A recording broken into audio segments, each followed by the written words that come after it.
he's like, yeah, apparently this is like a really important wedding that I can't miss, and so depending on the time of like that you start to push, I may or may not be around, like I may not be here. And I'm like, so this is the person that I've been coming to for the last 9 months.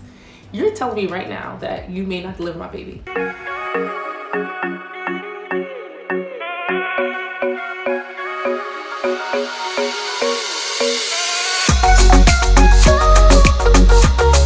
Welcome back to my channel. Before you get started, please remember to like, subscribe, and turn on post notifications so you don't miss anything that I post. I am back. I am trying to figure it out. All right, so today I'm recording I'm sitting on the floor. I'm trying to just figure out. You watched 2 videos ago. I moved to a new place, so I am trying to figure out the lighting in the apartment.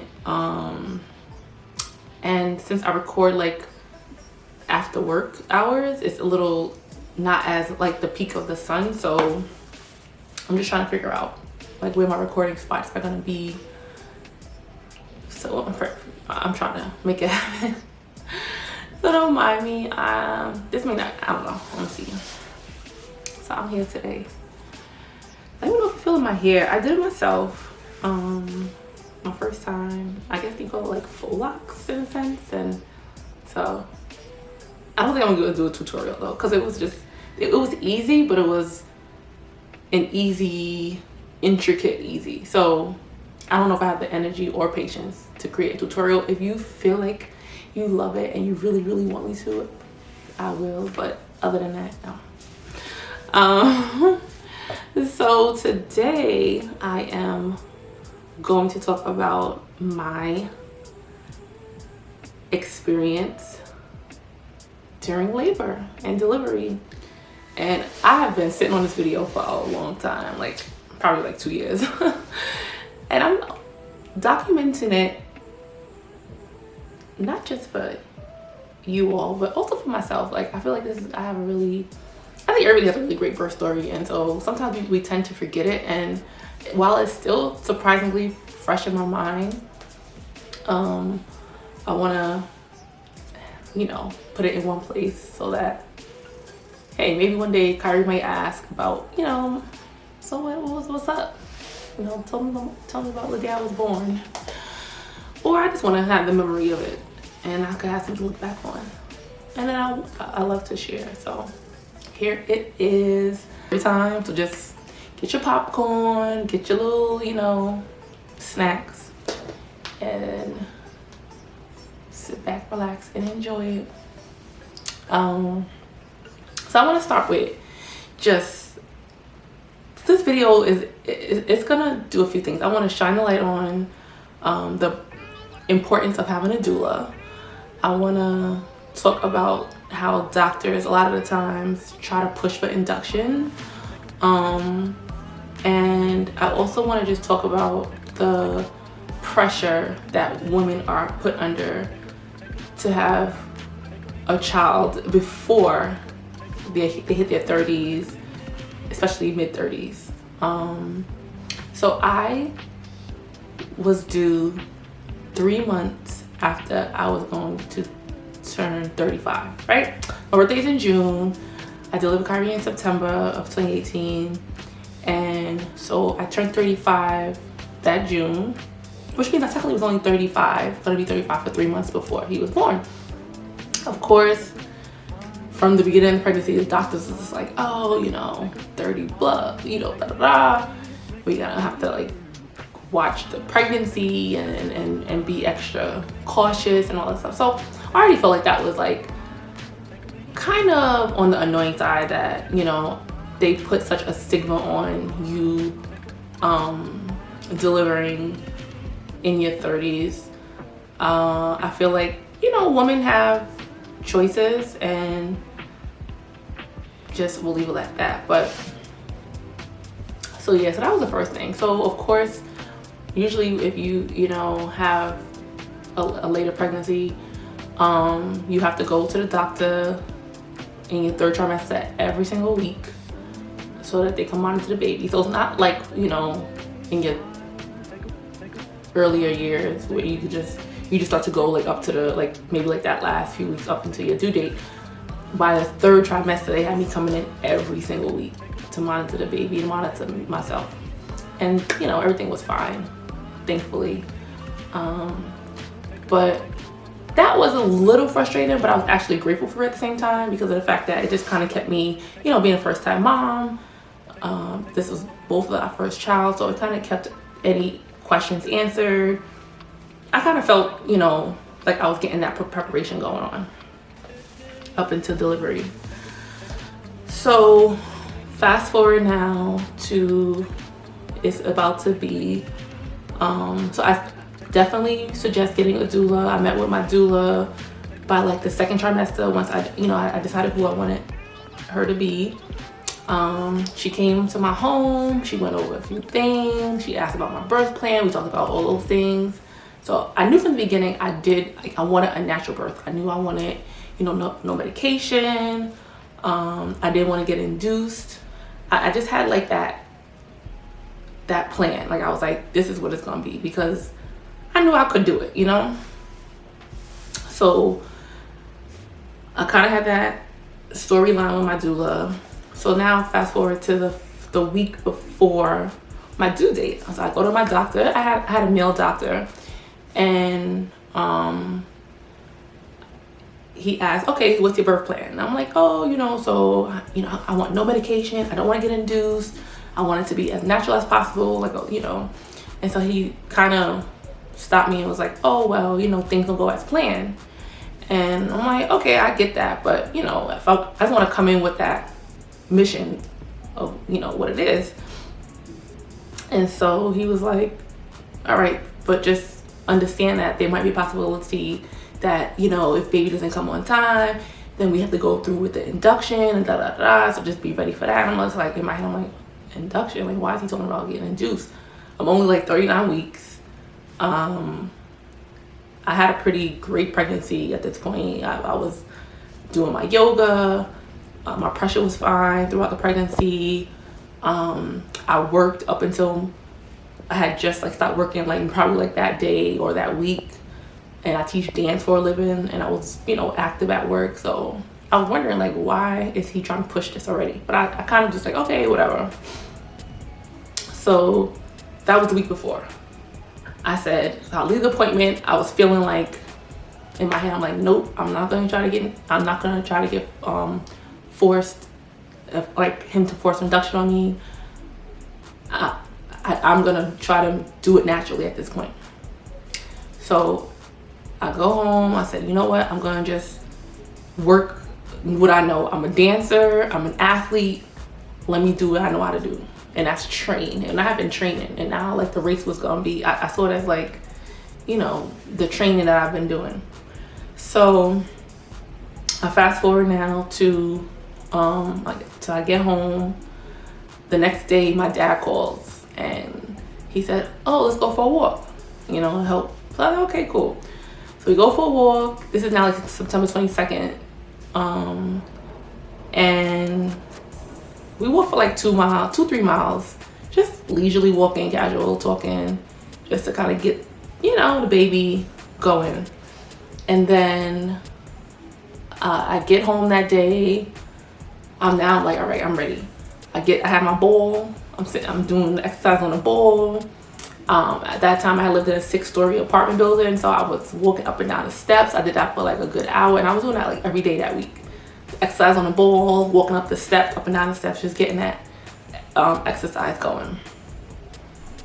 At this point now, we get back to the day before my due date, which is my original due date was September 26th. So I go back to my checkup, and he does the exam again, and he says, all right, everything was good, but you still only 1 centimeter dilated. There's really no sign. He says, what I want you to do is I want you to come back tomorrow, which will be at midnight, so technically late in the night into the morning, and I want you to basically check yourself into the hospital. And once you check yourself in, we're going to start the induction process the next morning. And the reason for me, he wanted me to come overnight was because he wanted me to, you know, get into the hospital, try to get a room, try to get everything settled so that by the time he got on call at 8 a.m. the next morning, they could start the induction process. That was the plan. So I'm still in my head like, okay, induction, like I don't need to be induced. Like I'm only really just 39 weeks, going into 40 weeks at this point. And there's no real reason why I'm getting induced. But I humored him. I came in, I get to the hospital at night. Now it's like midnight, crowded, of course. So they put me into triage, waiting. Now we hitting 1, 2, 3 in the morning, 4. No sign of a room available. I'm in triage. So now we get to 8 a.m. the next day.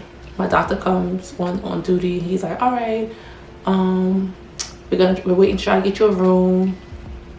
But in the meantime, I want you to like walk around and see if your body starts to go into labor naturally. So I'm like, okay, cool. So I'm walking up and down the hallway, trying to go and, you know, get my body to go into labor. I'm still only 1 centimeter dilated. And I have been 1 centimeter for like a month. So you could be 1 centimeter for a long time, by the way. So I get finally like 2 in the afternoon, 3 in the afternoon hit. Still no sign of a room. My doula now, she goes and I really suggest a doula because of the fact that your partner is amazing, don't get me wrong, but do not count on them to be that advocate for you. Your child's father is they're going through a transitional period of their own also, whether they're becoming a first-time dad, whether they're becoming, you know, a parent again for the second time, whatever it is. They're in the zone. Their goal is to try to just make you as comfortable as possible and make themselves like mentally ready, you know? So I feel like the doula is really important because they can talk on your behalf, you and your partner's behalf, you know? So my doula went to my doctor and was like, okay, what's going on? She's, you know, been here basically now going into the over 12-hour mark. Like, what's up? And so he says, oh, I think I'm gonna just send her home and we'll call her because like it's just so crowded and it's like really no room for her to go to deliver this baby, or better yet, even get induced. So I said, all right, good. So I go home. So this is now September 20 now, 6th and 27th, and now the 27th, I'm still doing my work. I'm doing my ball, I'm doing my walking, I'm doing my little yoga stretches that I had learned. So September 28th comes, I'm like still no sign of baby. Now I'm hitting like the 40th 40th week. Yep. So I remember that night I was craving spaghetti. I was like, all right, I'm gonna make me a nice pot of spaghetti, and I'm gonna eat real good tonight, and I'm gonna just, you know, this is now Friday night. So around maybe like 10 o'clock, I go to get into bed, and I feel this like massive karate kick to like my uterus or something. So I'm getting in bed, I'm like, yo, I said, Colin, I just felt like this karate kick. I was like, it just felt weird. And so he was like, you know, the baby is playing. Like he usually would play, he would turn up at like night, but this just felt different. I was like, that's strange. But I kind of was like, whatever. So I get into bed. At that time, I was into watching Black Ink Crew. So I get into bed, I'm chilling, watching Black Ink Crew for like a good hour. And then it's time for me to go to bed. I'm like tired. So I get up to go use the bathroom before I went to sleep. And as I get out of the bed, water just starts like gushing. And it's funny because all like the old school mom said like my water might break. And at night because that's like when you're most relaxed, and so that kind of makes sense. So I said, Colin, I think I'm peeing on myself. And he's like, girl, your water just broke.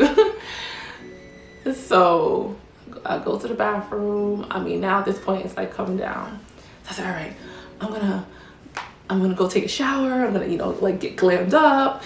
So it's like, you know, I don't want to go to the hospital to deliver a baby looking like weird, and like, you know, like haggard and stuff. And he's like, if you don't get yourself your shoes on and your coat and let's go, like, out this house so we can get to the hospital. I was like, all right. So I called my sister, because at this point nobody's answering their phones. I think, I don't know, it was like, now it's like 1 in the morning. And she said, all right, don't worry about anything, I'm gonna call everybody. I'll call your doula, I call, you know, mom and dad, I call our siblings or whatever, and Colin's parents. Just get to the hospital. So we get to the hospital. Now we're into Saturday at like 1 in the morning. So we get into the entrance, and the security guard was like, oh, he's like, you're in labor, right? I'm like, yeah. And so he sends us to the maternity ward. We get upstairs. At this point now it's like gushed. Like I had like a whole bath towel that I had to end up throwing out, and everything was soaking wet. So we get to the upstairs and we go into triage. Still crowded. I feel like 2018 was like a really big baby year, a baby boom, because it was so crowded every time I went. And so we get to the hospital. There's no available rooms, of course. So they put us into triage, you know, do the monitoring of the baby and do all that other good stuff. So at this point now, my contractions are coming. And I'm like, oh, I'm in labor. You know, I got this. I was like, you know, it's just like having my period, you know, just like a little stronger. Yeah, I could do this. You know, I'm doing it. I could do it natural. My water broke naturally. I didn't have to get induced. I got this now. I'm in labor. Like, I can handle it. And so the contractions coming on. They're getting closer and closer, you know, 4 minutes apart, 3 minutes apart. Now it's going overnight into the morning.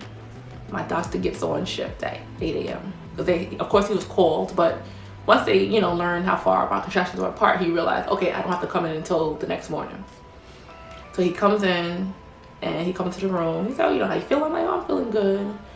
And so he was like, all right, I just want to tell you something. And he was like, there's a possibility that I may not deliver your baby. And I'm like, huh? He was like, yeah, because I have a wedding to go to tonight. I'm like, huh?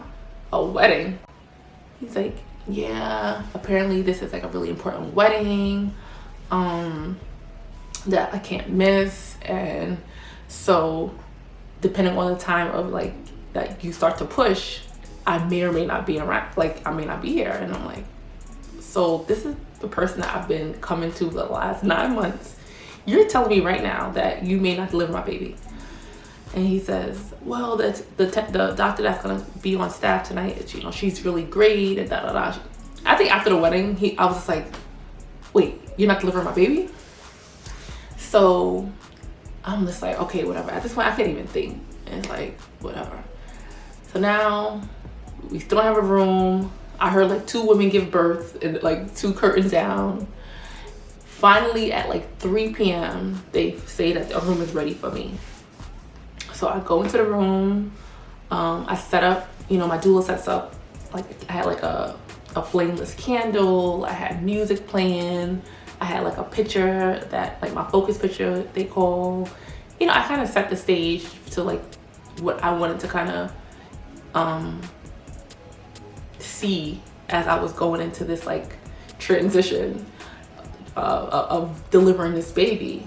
And so that was really helpful. And then my doula was very calming. So I had my own room, which was really good. And so we get into the room. Now it's like 3:00 p.m. Saturday. And now the contractions are coming on like real hard. And I'm just like, all right, this is getting interesting. Like they told me that it's gonna be interesting, but this is real interesting. So at this point now, my doctor, he done left because he has to go get ready for this wedding that I found out about a few hours ago. And so I meet the doctor who is going to deliver me, a woman. And so she comes into the room and she's like, all right, nice to meet you. I'm just like, oh, nice to meet you too. And so now it was the really cool thing about that time. It was pre-COVID, so I was able to have as many people in and out of my hospital room. So like what they allowed was 2 visits at a time, plus the doula, and they could interchange. So like if Colin got tired, I would send my mom in. If mom got tired, my sister would come, so that was really good that I kind of had that support, which is really necessary if you can have it. So now 3, 4, 5, 6 o'clock, 7 o'clock comes in. So she comes in now around like 8, 9 o'clock, and she's like, she checks me. She's like, oh, you're about 6 or 7 centimeters. She was like, you're gonna probably you probably start pushing in the next 2 to 3 hours. I'm like, 3 hours? At this point, I'm like, no, I can't take this pain. And I was like, 3 more hours. She was like, no, she's like, you got this far. People usually get epidurals like in the beginning of the, when they first start contracting. And she was like, you waited like all these hours. You got this. And I'm like, no, I don't got this. I said, I need epidural now. I was like, no, it wasn't part of my birth plan, but what was part of my birth plan? My doctor is at a wedding at this point, and I just met you 2-3 hours ago. Like, so I want the epidural now. Like, give it to me. I said, so, and the reason why I think I went for it is because I was fearing that I was so tired. Remember, I have been up from Friday all day, Saturday all day. Now it's going into like Saturday into Sunday. I was scared that if I didn't get it, I wouldn't be able to push because I was so tired. And so she says, all right, are you sure? I'm like, yes, I am so sure right now. So she's all right. I'll send other people to do it, anesthesiologist. So I get it. That it wasn't painful. It was just, you had to be really careful because you're not allowed to move while you're getting it. You have to stay still. So I'm getting a contraction, but although they're putting this needle in me, I can't even like flinch. So that was like the hardest part. So I get the epidural. Now I'm like, I'll go take a nap. I'm like, all right, I could sleep now. So I go to sleep and I wake up, it's like 11 o'clock. And she was like, my doctor comes back in the room. She's like, okay. She did the exam. She's like, oh, it's time to push. I was like, okay, all right. You got this. Somehow she found out, I think my doula told her that I was I ran a marathon and all that, and I was a runner. And it's so funny because she happened to be a runner also. And so she was like, all right, like, you ran a marathon twice, like, you got this. Like, just put to work. Like, think about that first race you've ever done, and like right before you're about to go cross the finish line. Like, so she's like coaching me. I'm like, all right. So I'm thinking about like that moment of me running the marathon and like seeing the finish line like a couple 100 feet away. And I'm like, all right, this is the finish line. It's coming up. So she coached me on what she's like, when I say this, you're gonna push. I'm gonna say this. I was like, all right, I got this. So she coached me. I pushed once, I pushed twice, and baby was out. I did tear. I think it was just it was weird. Like, his position I think was really weird, and so that kind of caused me to tear on when he came like on his way out. So that was painful. So he was out in 2 pushes, and I was like, oh, that was it. And I feel like that was it was so easy to push him out. I think the lead up to it was just the most anxiety driven, but it was the pushing. I was like, oh, I got this. Like, that was so easy. So I pushed him out. He came out healthy, happy. He didn't latch on, which I did a breastfeeding video on, so check it out. But I just realized, like, the reason that my doctor was pushing induction was because he knew there was a chance that he wouldn't be able to deliver my baby. Like, he had a feeling that this wedding would get in the way of his delivery. And so now, you know, when I look back on it, like after the fact, like, you know, like a couple days later after I delivered, I was like, oh, that's why he kept pushing me to get induced, is because he really wanted me to hurry up and have his child before he had to go to this wedding, you know. And I was like, you know, a lot of the time these doctors like push like certain things like induction and stuff on these moms, and I'm like, my body wasn't ready at all, you know. Like they force the body. And one thing I realize is like the body is gonna, like, the baby will come when the baby is ready, you know. Like there was no danger, thank God, with him. Like he was not like he was under stress or anything like that, and I was fine. So why the need to push, you know, like make me have this child a week early, you know? So yeah, that was the birth. And then I go from there, you know, they sew me back up. I get to take him to the room. And that night he slept, I shared a room because it was like, it's still now into Sunday. He was born at 12:26 a.m. on September 30th, 2018. He was 7 pounds, I think 15 ounces. I think I'm misquoting his weight, and I will find the exact quote of weight and put it in the comments or like in the caption somewhere. And the next day, so I went to bed. Colin got me this really good sandwich. That was like the only thing that was open, like a deli. That was like the best sandwich of my life. I ate that. I fell asleep around like 2-3 in the morning. I woke up at like 7 the next morning, and I look over to the left, and I remember seeing Kyrie, like he fought his way out of the swaddle. He's now like 2-3 hours old, and I said, oh my gosh, this is my child, you know, like fighting his way through the swaddle already. I was like, that karate kick was that was the sign, his entrance to the world. So that is my story. Like, let me know, were you induced? You know, did you have a C-section? Did your baby come naturally? Did you get an epidural? Like, I would love to hear about your story in the comments below. I hope you enjoyed mine. I hope this was helpful. It was just interesting to listen to. Please feel free to like, subscribe, turn on post notifications so you don't miss anything. Share, and I will see you next time. Bye.